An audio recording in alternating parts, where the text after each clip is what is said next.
বাইদেউৰ ক্ষেত্ৰতে তেওঁ অপমান কৰা নাতে গোটেই নাৰী সমাজক অপমান কৰিছে যিটো নেকি আমি ছোৱালী মানে ৰাইজৰ ফালৰ বিভাগ দিয়ক মই নিজে ছোৱালী হিচাপে ধিক্কাৰ দিছোঁ ইয়াক গৰিহণাৰ যোগ্য এনেকুৱা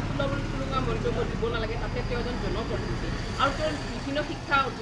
অনুষ্ঠানবিলাকো চলাই কি শিক্ষা দিব তেতিয়াহ'লে তেওঁ ইমান যে ডাঙৰ এটা অপমান কৰিছে অকল তেওঁ মানে গীতাশ্ৰী বাইদেউক নহয় গোটেই নাৰী সমাজক অপমান কৰিছে তেওঁ নিজৰ মাতৃ নিজৰ মাকৰ গৰ্ভকে তেওঁ অপমান কৰিছে গতিকে এনেকুৱা তুলনা মন্তব্য যাতে তাৰ নেক্সট কোনো বদলি নাচিবলৈ দিবলৈ নিদিয়ে সেয়া আপোনালোকৰ মাধ্যমেদি মই সকীয়াই দিছোঁ দ্বিতীয়তে আজি তেখেতৰ নামত এখন এজাহাৰ দিয়া হ'ল বঙাইগাঁও সদৰ থানাত আৰু এইখিনিতে এটা কথাই কওঁ তেওঁ কি বুলি ভাবিছে তেওঁ নিজকে মৌলবী বুলি কয় মৌলবীৰ ধাৰণ বা কথা ভাষ্য এনেকুৱা নেকি তেওঁ দেখোন আজি গোটেই মুছলমান সমাজকে কলংক কৰিছিলে আৰু তেওঁ ইয়াৰ আগতো এনেকুৱা প্ৰতিক্ৰিয়া দিছিলে তেওঁ কৈছিলে যে ছোৱালী বোৱাৰী দেখিলে বোলে মুছলমানসকলৰ বোলে গাত বোলে গৰম হৈ উঠে কিমান নিকৃষ্ট হ'ব পাৰে আপোনালোকে ভাবক আৰু নিশ্চয় ইয়াৰ ক্ষেত্ৰত তেওঁ যে ইমান কিবিলাক অকণমান দিয়ে তাৰপিছতো তেওঁ যে সাৰি যায় নিশ্চয় ইয়াত বৰমূৰীয়াৰ হাত আছে নিশ্চয় ইয়াত ওপৰলাৰ হাত আছে ইয়াত আশীৰ্বাদ নথকাহেঁতেন আজি তেওঁ এনে ইমান মন্তব্য দিব নোৱাৰে বা মুকলিৰ আসন